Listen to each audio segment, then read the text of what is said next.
Hello guys, and welcome to the first episode for FPL Draft Den. My name is Rohan, and I'll be your host here. So, the reason we decided to start this a little bit later in the game weeks is we found that there wasn't quite enough FPL Draft content out there to help guide you guys through your various competitions. So today, now that we have the international break and everything, I've decided I'll be going over some trade tips. Players that you should get, players that you should avoid, try to fleece your opponents so that you can try to get the best players in the game. Now, game week 4 was quite an entertaining game week. Lots of stuff happened. We have two of our hat-trick getters over here with Heung-min Son and Erling Haaland, and so many goals and so much information. So let's see who you guys should go for now. So first I'll be going over the players you should get, the players you should try to fleece your opponents from and try to get into your squads. First off, we have Kieran Trippier from Newcastle. So, in the weekend, and just like in a lot of the games that happened so far this season, Newcastle have kind of flopped. They lost 3-1 at Brighton, and they've on 3 losses on the bounce here now. Lost at Man City, lost at home to Liverpool, a 10-man Liverpool, and then lost away at Brighton.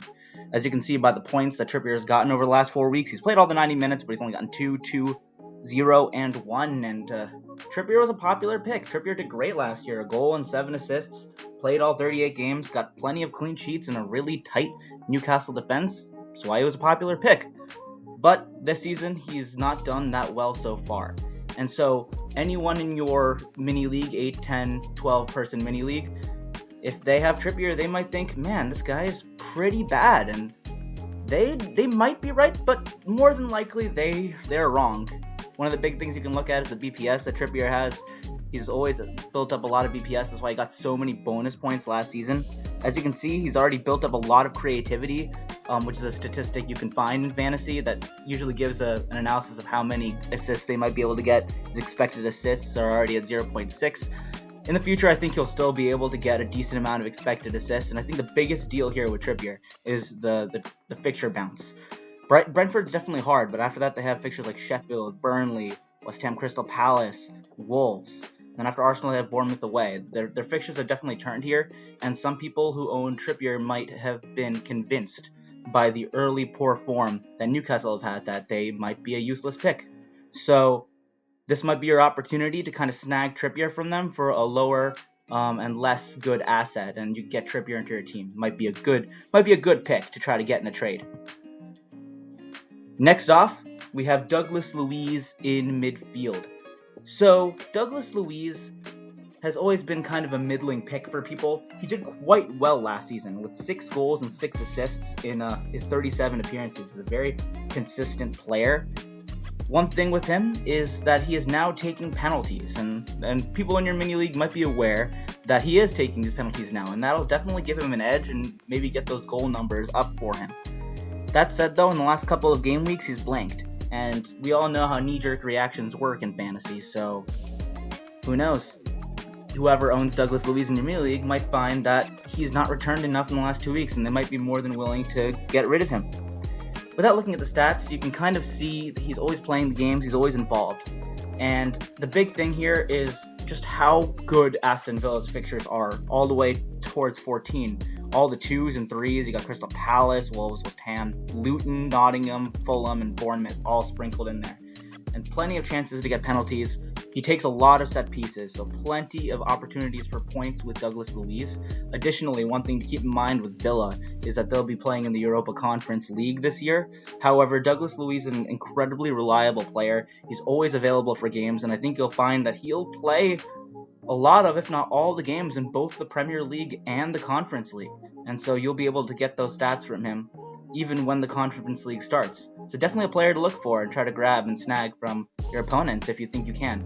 Now, one of the big things to keep in mind is be aware of who you're giving away for the assets that I'm going over here now. So, like, you wouldn't give up Son or like Sterling or some of those other big players for Douglas Luiz, but maybe some other more middling players you might be willing to relinquish to procure the services of this man. Next up, we have Gabriel Martinelli. Martinelli is a really interesting one because in terms of the draft rank, how people pick him up, he's a first or second pick guaranteed. People are really looking for him. And in that regard, he's already gotten 2 assists so far this season. But in terms of a first pick, whoever might have snagged Martinelli up in the draft, they might not be happy with that level of performance in the first 4 games, and thus they might be willing to let him go. So that said, 2 assists is decent. I think the biggest thing to look at here is that he's built up a lot of what is known as threat in FPL, which means that he has a decent likelihood of scoring goals. If you look at the average positions, he was very high up against Manchester United, and he performed pretty well in that last minute win against Man United. So in order to procure him, you might need to give up slightly good assets in order to get him into your teams, but he has a good ability to score goals. He got 15 goals and 5 assists last season, and so because he hasn't performed quite to that level early on in the season, you might be able to get him in your teams. And I think you have to wait until games like Bournemouth away, Sheffield United at home, some of those later games, because when Arsenal score lots of goals, he's really involved. He can get 2 goals, 1 goal, 1 assist, really big double-digit hauls in those types of games against the weaker teams. That is when he tends to perform the best. So, might be a good opportunity to snag him as well. Now moving on to the forwards. You might be surprised to see that I have included Callum Wilson, a player who's come off the bench in all of the last 4 games, but still was able to nab himself 2 goals at home to Villa and away at Brighton in that smashing at the Amex. Now, you might be wondering, if he's not playing, why should I try to get him into my team? And one of the things I really need to point out here is there's a couple things. Isak started all of the last 3 games against Liverpool, City, and Brighton and didn't manage to score in any of those games. This could lead to the possibility of Wilson finally getting a start in some of these games up ahead, and the fixtures, as I said, with Trippier look pretty good. Brentford, Sheffield United, Burnley, West Ham, Crystal Palace, Wolves, and after Arsenal they'll have Bournemouth. But I think the bigger thing is the Champions League is coming up with Newcastle, and they have an insanely difficult group with PSG, AC Milan, and Dortmund. That's going to be tough, and if Eddie Howe considers Alexander Isak to be the first choice striker of his team, he's going to want to start Isak in those games against the big European clubs. And where will that leave Callum Wilson? It might leave him to be possibly the starter in the Premier League games against some of these weaker opposition, quote unquote. Obviously, there's no really easy game in the Premier League. But Callum Wilson is insane. Last year, at the end of last season, he had a ton of substitute appearances, and that only seems to really motivate him to score more. Got 18 goals and 5 assists last season, and a lot of those came at the end of the season. One of the biggest being those 2-goal haul he got away at Everton. Really impressive in that game, and he has really good mentality as well. Overall, I think he'd be a great pickup, and I think you'd be able to get him on the cheap in terms of who you're offering in order to get him into your team. And in a world right now where forwards are really on the decline, it's really hard to get good forwards into your team with how few of them there are now. The best ones like Kane, Tony, Mitrovic are not even able to play right now or have transferred away. So getting Callum Wilson might be the coup you need to get to the top of your mini league. Now, next up, this might surprise a few people, but I have up Nicholas Jackson. So, as you can see, in the first 4 games, he kind of blanked against Liverpool, West Ham, and Nottingham Forest, but he scored his first goal for Chelsea in the Premier League against Luton Town at home, in that really impressive performance where Sterling really went off. Now, I think you all remember what I remember in that game against Nottingham Forest, and he missed a really big chance. And honestly, having watched him in a lot of the last 4 games, he has missed a lot of big chances. My biggest concern with him is my biggest concern with a lot of Chelsea strikers. Every time they sign a striker, it seems like they've forgotten how to finish. Timo Werner, Romelu Lukaku, Kai Havertz, the list goes on. Alvaro Morata, if you remember him from a few years back. It's not great for Chelsea strikers. The Chelsea striker curse could live on with this guy. But it's very early on in the season, and I think the safe assumption is to say that the curse isn't going to continue yet. He is a promising player, he's young, he's raw, Pochettino's a very good manager in working with younger players. So the biggest thing are those XG numbers. He has 3 expected goals across those 4 games, and obviously underperformed them with only 1 goal scored across those 4 matches.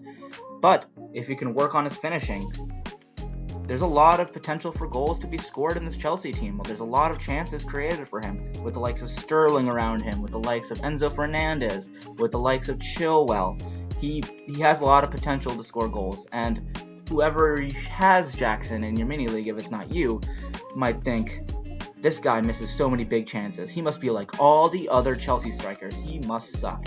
And that might be your opportunity to snag him on the cheap and fleece your opponents if he decides to go off in the future. That said, though, we know how Chelsea strikers go, so it's kind of a little bit of a risk with Jackson. Also, the last 2 fixtures, Luton and Nottingham Forest, you've kind of all missed his 2 most easiest, quote-unquote, fixtures in these early fixtures. You still have 4 that might be decent with Bournemouth. Villa's tough, but you might also have Fulham and Burnley as well, are pretty good. But then after that, Chelsea have an incredibly tough fixture list from like mid-October to the beginning of December. So after that, you might want to move him on depending on how he's doing, but overall, I think it's a good idea to take a chance on someone with as many expected goals as Jackson. Just not Neal Maupay. We don't talk about Neal Maupay. Alright, now we're going to talk about players to avoid. Ones that, if people offer them to you, you should not fall for their lies. You should not fall for their fantasies, because they are trying to fleece you.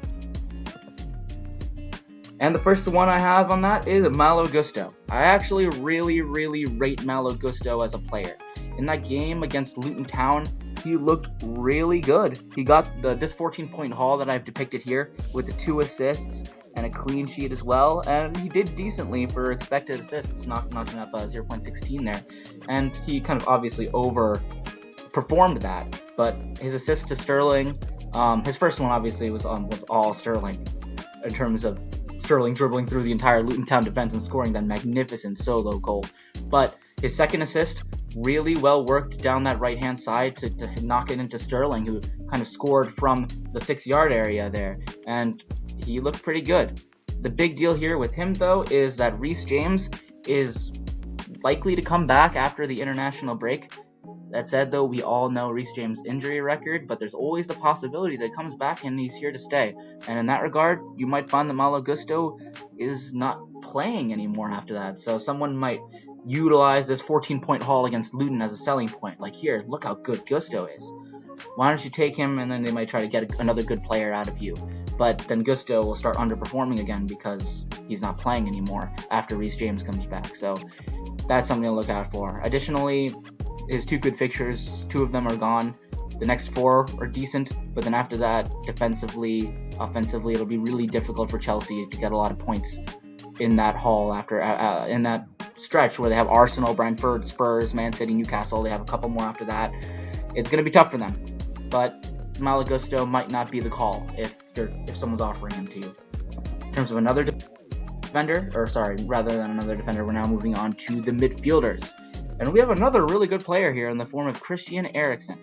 So when it comes to Eriksen, he has done really well in the last 2 games against Nottingham Forest and Arsenal after he came in after Mason Mount got injured. He scored off a Rashford assist against Nottingham Forest, secured 2 bonus points, and then he assisted Rashford's goal against Arsenal and secured 2 bonus points in that game as well. He looked pretty good offensively, but I think that Man United's worry is their midfield balance and defensively, because they really haven't been able to get too much good build-up play in that Arsenal game specifically. Against Nottingham Forest, they obviously conceded those 2 very early goals, but then after that, they dominated large parts of that match in order to enact their comeback.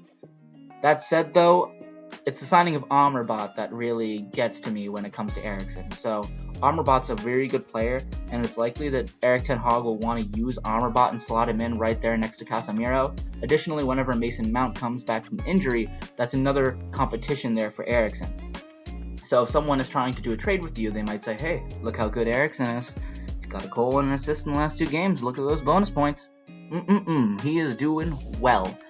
But he might not get that game time that you really need in order to get those stats throughout the entire season. We all know how good Eriksen was at Tottenham, but he really needs those minutes in order to get those stats. So as good as Man United's fixtures look until game week 13, obviously that Man City at home being the big outlier there, he just probably won't get those minutes, and I see him being utilized more in the Champions League than the Premier League, though that can obviously change, so definitely keep your eye out for that. Alright, next up we have Leon Bailey. Now, I think a lot of you guys would probably already know the inconsistencies that lie with Leon Bailey. I actually had him in my draft team last year. He was in and out of my team. He got me a thick 14-point haul against Leeds, a goal and an assist, very similar to how he did against Everton, where he also got a goal and an assist in that match. In my opinion, his assist was really good, but his goal came mostly from an Everton mistake. The defense really should have cleared that throw in. Everton's defense were all over the shops in that game, and he was able to benefit from that. But when it comes to minutes, his minutes aren't too great. Additionally, it looks like now that Aston Villa are in the Europa Conference League, I see him being more utilized in that competition. It was evidenced by their 2-leg fixture against Hibernian to qualify for the group stage. Leon Bailey started both of those matches, played pretty well in both of those matches, but that interrupted his starts in the Premier League. So if someone is trying to utilize that 14-point haul he got against Everton and say, hey, look how good Bailey is, just know that he is, 1, pretty inconsistent, and 2, unlikely to get too much game time. They might also be utilizing his amazing fixture list and Aston Villa's fixture list in general as a selling point to kind of send him over to you in order to try to fleece you out of a better player. But do not be fooled. Bailey is a largely inconsistent player, so try to avoid him if you can. Alright, next up we have Cody Gakpo. I am actually a Liverpool fan myself, and honestly speaking, I love Gakpo as a player. He did amazing last year. That brace against Manchester United will live on forever in my head. 2 amazing goals. But Gakpo has been utilized very interestingly by Klopp this season. In the first 2 games against Chelsea and against Bournemouth, he was utilized as more of an 8, as more of a midfielder. And thus, as he's a forward in fantasy, that doesn't speak well for him, because it means it'll be more difficult for him to get the stats that he needs in order for you guys to win your head-to-heads and win your mini-leagues in fantasy draft. And additionally, after the return of Darwin, or rather, the return of Nunez to goal-scoring status with that amazing comeback against Newcastle, and obviously 2 well-worked assists against Aston Villa, he performed really well in both those games.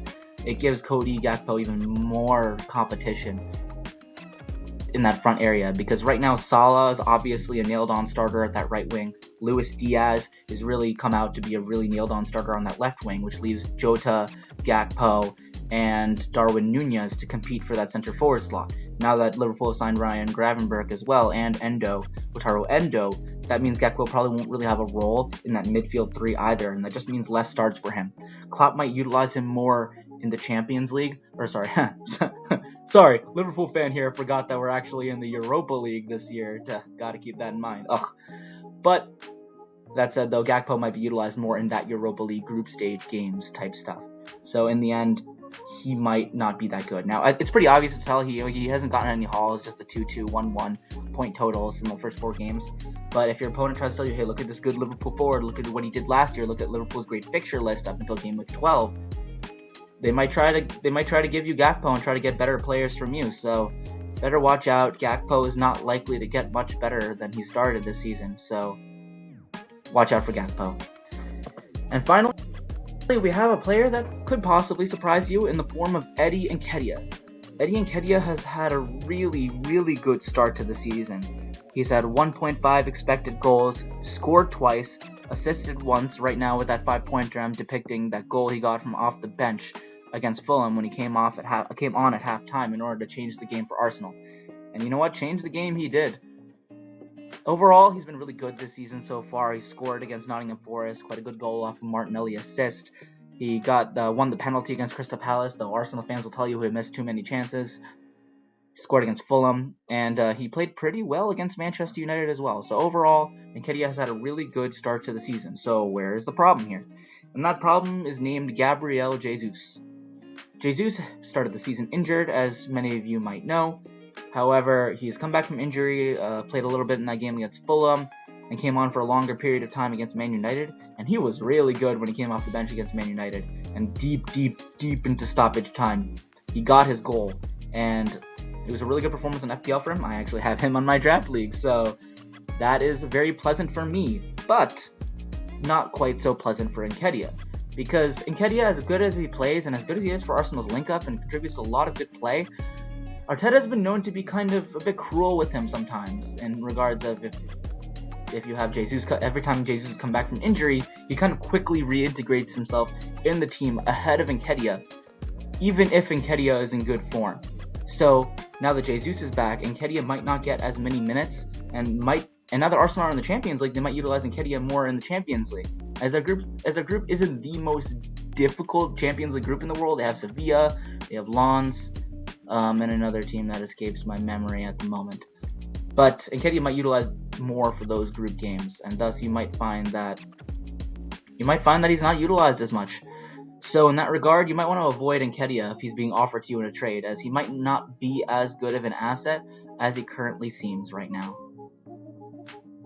Alright, thank you so much for watching, guys. My first video on YouTube, really appreciate it.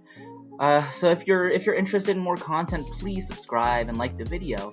But most importantly, I'd love for you guys to comment if you guys have like specific trades you were offered, or trades you want to offer, or waivers you want to try in the future.